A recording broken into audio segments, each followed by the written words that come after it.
Ini adalah kisah tentang seorang nelayan tampan asal Yogyakarta, bernama Satria, yang tak sengaja menolong seorang wanita misterius yang tiba-tiba muncul di tengah laut ketika sedang mencari ikan. Namun ternyata wanita itu adalah Nyi Roro Kidul, sang ratu laut selatan yang menyamar sebagai manusia yang tertarik kepada Satria. Bagaimana kelanjutan kisah mengerikan ini? Sebelumnya jangan lupa untuk like dan subscribe. Beginilah cerita lengkapnya. Di sebuah desa kecil di pesisir pantai Parangtritis, hiduplah seorang nelayan muda bernama Satria. Pemuda tampan ini memiliki kulit kecoklatan karena paparan matahari, mata tajam seperti elang, dan senyum yang mampu menenangkan hati siapa saja. Ia dikenal di desa sebagai nelayan berbakat, pekerja keras, dan berhati lembut. Namun, Satria hidup sebatang kara setelah kedua orang tuanya meninggal dunia akibat sakit. Sejak saat itu, laut menjadi satu-satunya teman sejatinya. Setiap pagi, Satria berangkat melaut menggunakan perahu kecil yang ia beri nama Melati Laut, sebagai penghormatan pada ibunya yang sangat menyukai bunga melati. Meskipun perahu itu sederhana, kekuatannya telah mengantarkan Satria melalui berbagai ombak dan badai yang datang silih berganti. Pada suatu pagi, langit di atas laut selatan tampak lebih gelap dari biasanya. Angin bertiup kencang membawa aroma garam yang tajam. Satria yang sedang mempersiapkan perahunya di tepi pantai merasa ada yang ganjil. Penduduk desa memperingatkannya agar tidak melaut, karena tanda-tanda badai semakin jelas. Namun, Satria tetap melanjutkan niatnya. Laut selalu mengujiku, tapi aku tak akan mundur. Rezeki ada di tangannya, gumamnya, sambil mendorong perahu ke arah laut. Saat perahu mulai bergerak menjauh dari pantai, Satria melihat sosok seseorang berdiri di atas batu karang besar yang menghadap laut. Wanita itu mengenakan kain hijau berkilauan yang tampak menyatu dengan warna ombak, dan rambut panjangnya terurai seperti aliran air terjun. Satria merasa heran, karena tak biasa ada orang di sana, apalagi di tengah cuaca buruk. Namun, ia tak terlalu memikirkannya dan melanjutkan perjalanan. Satria mulai melemparkan jalannya, berharap tangkapan hari itu cukup untuk memenuhi kebutuhannya dan membantu tetangga-tetangganya. Namun, tak satu pun ikan yang tertangkap. Laut yang biasanya penuh dengan kehidupan terasa kosong. Ketika hampir menyerah dan berniat kembali ke pantai, tiba-tiba ia mendengar suara lembut dari belakang. "Apakah aku boleh menumpang perahumu, Tuan Nelayan?" Satria terkejut dan berbalik. Di sana berdiri seorang wanita cantik dengan pakaian serba hijau. Wajahnya bersinar lembut seperti rembulan. Satria terdiam sejenak, lalu menjawab, "Tentu, Nona. Tapi bagaimana bisa Anda berada di sini? Laut sedang tidak bersahabat." Wanita itu hanya tersenyum tipis. "Aku tersesat, dan perahumu adalah satu-satunya yang kutemui.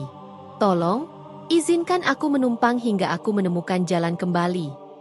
Satria mengangguk, meskipun hatinya penuh tanda tanya.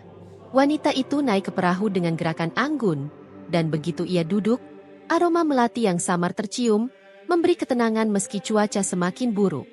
"Siapa nama Anda, Nona?" tanya Satria akhirnya. "Panggil aku Rara," jawabnya dengan senyum misterius. Satria memutuskan untuk tidak bertanya lebih lanjut, karena adat di desa mereka mengajarkan untuk menghormati.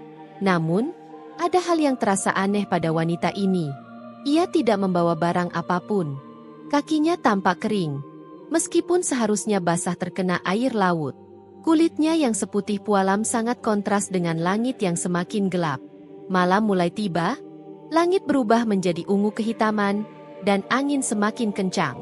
Satria memutuskan untuk kembali ke pantai, karena melanjutkan perjalanan lebih jauh terasa berbahaya. Namun, tiba-tiba angin bertiup sangat kencang, membuat perahunya hampir terbalik. Ombak besar menghantam perahu, dan Satria berjuang keras menjaga keseimbangan. Anehnya, Rara tetap tenang, seolah badai tak memengaruhinya. Ia menatap Satria dengan tatapan dalam dan berkata, "Tuan Nelayan, jangan takut. Pegang kemudi dengan kuat. Aku akan membantumu." Satria tidak memahami maksud dari perkataan itu. Namun, sebelum ia sempat bertanya, Rara mengangkat tangannya ke arah laut. Dalam sekejap, ombak yang sebelumnya ganas mendadak mereda, angin pun berhenti bertiup, dan lautan kembali tenang. Satria tertegun, matanya membelalak tak percaya pada apa yang baru saja terjadi. Dengan suara bergetar, ia bertanya, "Siapa Anda sebenarnya?" Rara hanya tersenyum tipis, penuh arti. "Aku hanyalah seseorang yang kebetulan membutuhkan bantuanmu. Tak lebih, tak kurang," jawabnya tenang. Kebingungan bercampur rasa penasaran memenuhi benak Satria. Namun, ketika daratan mulai terlihat di kejauhan, ia memutuskan untuk menyimpan pertanyaannya. Jauh di lubuk hatinya, ia merasa bahwa pertemuan ini akan membawa perubahan besar dalam hidupnya. Perubahan yang belum ia pahami, namun tak bisa ia hindari. Sesampainya di pantai, Satria membantu Rara turun dari perahu. Langit senja mulai meredup, dan desa tampak lengang. Penduduk memilih berdiam diri di rumah untuk menghindari hawa dingin yang dibawa angin malam dari laut selatan. Berdiri di hadapan Rara, Satria merasa bingung harus berbuat apa. Dengan hati-hati, ia berkata, "Nona Rara, desa ini tidak memiliki banyak penginapan. Namun, jika Anda berkenan, Anda bisa bermalam di rumah saya. Rumah saya kecil, tapi cukup nyaman untuk 1 malam." Rara tersenyum lembut dan mengangguk. "Terima kasih, Tuan Satria. Kebaikanmu akan selalu kuingat." Satria memimpin jalan ke rumahnya yang sederhana, tak jauh dari pantai. Rumah itu berdinding kayu dengan atap daun kelapa, namun bersih dan rapi. Ketika Rara masuk, aroma melati yang lembut kembali tercium, kali ini lebih kuat. Satria merasa rumahnya mendadak terasa lebih hangat, meskipun ia tak tahu alasannya. "Silakan duduk, Nona," ujar Satria sambil menunjuk kursi kayu dekat meja kecil. "Saya akan menyiapkan makan malam. Maaf, mungkin tidak banyak yang bisa saya sajikan." Namun, sebelum ia sempat pergi ke dapur, Rara menghentikannya dengan gerakan lembut. "Tidak perlu repot, Tuan Satria. Aku tidak terlalu lapar. Lebih baik kau ceritakan tentang dirimu. Aku ingin tahu lebih banyak tentang seorang nelayan pemberani seperti dirimu." Satria terdiam sesaat, kaget dengan perhatian tulus yang Rara tunjukkan. Ia mulai bercerita tentang kehidupannya, tentang orang tuanya yang telah tiada, perjuangannya sebagai nelayan, dan kesepiannya menjalani hari-hari. Rara mendengarkan dengan penuh perhatian, tanpa menyela sedikit pun. Setelah selesai, Satria berbalik bertanya, "Bagaimana dengan Anda, Nona Rara? Apa yang membawa Anda ke tengah laut pada hari seperti itu?" Rara tersenyum, namun senyumnya kali ini menyimpan kesedihan. "Aku hanyalah seorang pengembara," katanya perlahan. "Kadang-kadang, aku merasa perlu menjauh dari tempat asalku untuk mengingatkan diriku tentang makna hidup. Laut selalu menenangkan hatiku." Jawaban itu membuat Satria semakin penasaran, tetapi ia memilih untuk tidak mendesak. Malam itu, Rara bermalam di rumah Satria. Satria tidur di bangku panjang di luar kamar, memberikan ruang bagi tamunya. Ketika pagi tiba, seperti biasa, Satria bangun lebih awal untuk melaut. Namun, sebelum ia sempat bersiap, Rara muncul di ambang pintu, mengenakan pakaian hijau yang sama seperti sebelumnya. Wajahnya segar, seolah-olah ia tak pernah merasa lelah. "Aku ingin ikut melaut bersamamu, Tuan Satria," katanya tiba-tiba. Satria terkejut. "Melaut? Tapi, Nona, pekerjaan ini berat dan penuh risiko. Laut juga bisa sangat berbahaya." Rara tersenyum lembut. "Aku tidak takut. Aku ingin melihat dunia yang kau lihat setiap hari. Anggap saja ini sebagai rasa terima kasihku karena telah menolongku." Meski sempat ragu, Satria akhirnya mengiyakan. Mereka berdua naik ke perahu, melatih laut, dan meluncur ke tengah lautan yang kali ini terasa lebih damai.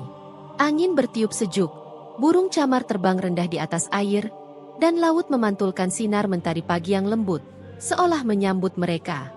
Namun, sesuatu yang aneh mulai terjadi. Jala yang biasanya selalu kosong, kini selalu penuh dengan ikan setiap kali Satria menariknya. Ikan-ikan itu besar, segar, dan lebih banyak dari yang pernah ia tangkap sebelumnya. Satria tidak percaya dengan keberuntungannya. "Ini luar biasa," katanya dengan mata yang berbinar. "Aku belum pernah melihat tangkapan seperti ini." Rara hanya tersenyum. Namun tatapan matanya menunjukkan sesuatu yang lebih dalam. Laut selalu memberikan rezekinya kepada mereka yang tulus hati. Kau adalah salah satunya, Satria. Seiring berjalannya waktu, Satria merasa bahwa kehadirannya membawa berkah. Namun, ia tak bisa mengabaikan perasaan aneh yang terus menghantuinya, seolah ada rahasia besar yang disembunyikan wanita itu. Di sore hari, ketika mereka kembali ke pantai dengan hasil tangkapan yang melimpah, penduduk desa terkejut melihat banyaknya ikan yang dibawa oleh Satria. Banyak yang bertanya-tanya, bagaimana mungkin seorang nelayan bisa mendapatkan hasil sebanyak itu dalam sehari? Namun, ketika mereka melihat sosok Rara yang berdiri di samping Satria, mereka semua terdiam. Seorang wanita tua bernama Embok Sari, yang dikenal bijaksana dan peka terhadap hal-hal gaib, mendekati Satria. "Nah Satria," katanya pelan, "siapa wanita yang bersamamu ini?" Satria menjawab dengan jujur, "Namanya Rara. Ia tersesat di laut kemarin, dan aku menolongnya." Mata Embok Sari menyipit, menatap Rara dengan penuh kehati-hatian. "Hati-hati. Nah, laut selatan itu penuh dengan misteri. Tidak semua yang kau temui di sana adalah manusia biasa." Satria merasa hatinya bergetar, namun ia memilih untuk tidak menanggapi. Ia merasa bahwa Rara, meskipun misterius, tidak menunjukkan tanda-tanda ingin menyakitinya. Namun, perkataan Embok Sari itu tetap terngiang dalam benaknya. Malam itu, Satria duduk sendirian di depan rumahnya, menatap bintang-bintang yang berkilauan di langit. Ia merenung tentang semua kejadian aneh yang terjadi sejak ia bertemu dengan Rara. Tiba-tiba, Rara keluar dari dalam rumah, membawa secangkir teh untuk Satria. "Tuan Satria," katanya lembut, "apakah kau meragukan diriku?" Satria terkejut. "Tidak, Nona. Aku hanya bingung. Banyak hal aneh yang terjadi sejak kau datang, tapi aku tidak menganggapmu sebagai ancaman." Rara duduk di sampingnya. "Aku menghargai kejujuranmu. Namun, kau harus tahu, Satria, bahwa setiap pertemuan memiliki tujuan. Ada alasan kenapa kita dipertemukan, tapi waktunya belum tiba untuk aku menjelaskan semuanya." Satria menatapnya dengan rasa ingin tahu, namun ia memilih untuk tidak mendesak lebih lanjut. Dalam hati kecilnya, ia tahu kisah mereka baru saja dimulai. Hari-hari berikutnya, Satria dan Rara semakin dekat. Rara sering menemani Satria melaut, membawa keberuntungan yang belum pernah ia rasakan sebelumnya. Setiap kali mereka kembali ke pantai, perahu Satria selalu penuh dengan hasil tangkapan yang membuat penduduk desa kagum sekaligus bertanya-tanya. Namun, bisik-bisik mulai terdengar. Penduduk desa yang tadinya memuji keberhasilan Satria, kini merasa curiga. Banyak yang mengaitkan keberuntungan Satria dengan kehadiran Rara. Beberapa bahkan mulai menganggap Rara sebagai makhluk gaib yang membawa pengaruh misterius ke desa mereka. Di tengah kehebohan itu, Satria tetap tenang. Baginya, Rara adalah tamu yang tidak hanya membawa keberuntungan, tetapi juga memberikan warna baru dalam hidupnya yang sebelumnya sunyi. Namun, ia tak bisa mengabaikan kenyataan bahwa masih banyak hal tentang Rara yang belum terungkap. Suatu malam, ketika bulan purnama bersinar terang di langit, Rara mengajak Satria berjalan ke tepi pantai. Suara deburan ombak dan angin malam yang sejuk menciptakan suasana yang menenangkan. Namun, ada sesuatu yang berbeda dalam cara Rara memandang laut malam itu, seolah ada sesuatu yang ingin ia sampaikan. "Tuan Satria," katanya pelan, "aku tahu kau memiliki banyak pertanyaan tentang diriku. Malam ini, aku akan menjawabnya." Satria menatap Rara dengan mata penuh rasa ingin tahu. "Aku memang penasaran, Nona Rara. Siapa sebenarnya Anda? Dari mana asal Anda? Dan bagaimana Anda bisa muncul di tengah laut saat badai?" Rara menghela napas panjang, kemudian melangkah mendekati air. Kakinya yang telanjang menyentuh ombak kecil, dan seolah-olah laut merespons kehadirannya dengan tenang. Ia berbalik menghadap Satria, matanya memancarkan kesedihan dan keagungan sekaligus. "Satria, aku bukan manusia biasa," kata Rara lirih. "Aku adalah penjaga laut selatan, yang oleh banyak orang dikenal sebagai Nyi Roro Kidul." Kata-kata itu seperti petir yang menghantam hati Satria. Ia terpaku, tak tahu bagaimana harus merespons. Kisah tentang Nyi Roro Kidul adalah legenda yang sering ia dengar sejak kecil. Namun ia tidak pernah membayangkan akan bertemu langsung dengan sosok yang selama ini hanya ia anggap sebagai cerita rakyat. Aku tidak datang untuk menakutimu, lanjut Rara. Aku datang karena ingin mengenal dunia manusia lebih dekat. Dan kau, Satria, adalah orang yang dipilih oleh takdir untuk menemaniku dalam perjalanan ini. Satria akhirnya menemukan suaranya. Namun perasaan bingung masih menyelimuti hatinya. Tapi kenapa aku? Nona? Aku hanya seorang nelayan biasa. Apa yang membuat saya istimewa? Tanyanya dengan penuh kebingungan. Rara tersenyum. Tetapi kali ini senyumnya membawa makna yang lebih dalam. Ketulusan hatimu, keberanianmu, dan caramu menghargai laut telah membuatmu berbeda. Kau adalah manusia yang memiliki hubungan mendalam dengan alam, dan itu yang membawaku kepadamu. Satria terdiam, tak tahu harus berkata apa. Ia merasa kecil di hadapan sosok yang berdiri di depannya. Seorang ratu dari dunia yang tak pernah sepenuhnya ia pahami. Namun, ada ikatan yang kuat di antara mereka. Sesuatu yang sulit ia jelaskan dengan logika. Keesokan harinya, Satria merasa canggung ketika kembali ke desa. Ia tidak tahu bagaimana harus bersikap setelah mengetahui identitas sebenarnya Rara. Namun, Rara tampak seperti biasa, seolah tidak ada yang berubah. Ia bahkan membantu Satria membersihkan perahu dan menyapa beberapa penduduk desa yang mereka temui. Namun, hal-hal aneh mulai terjadi. Laut yang sebelumnya tenang, tiba-tiba berubah menjadi gelisah. Beberapa kapal nelayan dilaporkan tenggelam tanpa alasan yang jelas. Penduduk desa mulai menduga bahwa keberadaan Rara adalah penyebabnya.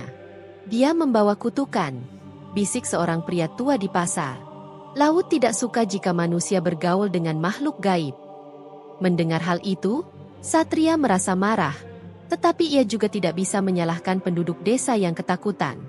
Ia tahu ia harus melakukan sesuatu untuk menyelesaikan masalah ini, tetapi ia juga tidak ingin kehilangan Rara yang telah menjadi bagian penting dalam hidupnya. Pada malam itu, Satria dan Rara duduk di depan rumah seperti biasa. Namun kali ini suasana terasa berbeda. Satria akhirnya mengungkapkan kegelisahannya. Rara, katanya pelan, penduduk desa mulai gelisah. Mereka menganggap kehadiranmu membawa petaka. Aku tahu itu tidak benar, tapi aku juga tidak bisa membiarkan ketakutan mereka terus berkembang. Rara menunduk, wajahnya muram. Aku mengerti. Satria, dunia manusia dan dunia kami memang tidak selalu bisa berjalan berdampingan. Mungkin sudah waktunya aku pergi. Satria merasa hatinya remuk mendengar kata-kata itu. Tidak, Rara. Aku tidak ingin kau pergi. Tapi aku juga tidak ingin kau disalahkan atas sesuatu yang bukan salahmu. Rara menatapnya dengan lembut. Aku juga tidak ingin pergi, Satria. Tetapi kadang, kita harus berkorban demi kebaikan yang lebih besar. Satria terdiam. Ia tahu Rara benar, tetapi ia tak bisa membayangkan hidupnya kembali tanpa kehadiran Rara yang telah memberi warna dalam hidupnya yang sepi. Besok malam, aku akan kembali ke Laut Selatan, kata Rara akhirnya. Tapi sebelum aku pergi, ada satu hal yang ingin aku tunjukkan padamu. Satria hanya mengangguk, merasakan bahwa perpisahan ini bukanlah akhir, melainkan awal dari sesuatu yang lebih besar. Ketika malam bulan purnama kembali bersinar terang, Satria dan Rara berjalan bersama menuju pantai. Suasana malam itu sangat sunyi, hanya deburan ombak yang terdengar di kejauhan. Satria merasa hatinya berat, sementara Rara tampak tenang, seolah telah menerima takdirnya. Di tepi pantai, Rara berhenti dan memandang lautan yang luas. Ia berbalik menatap Satria dengan senyuman lembut yang penuh makna. Satria, katanya pelan, sebelum aku pergi, ada sesuatu yang ingin kuberikan kepadamu. Ini bukan sekadar kenang-kenangan, tetapi tanda bahwa aku akan selalu menginginkanmu, apapun yang terjadi.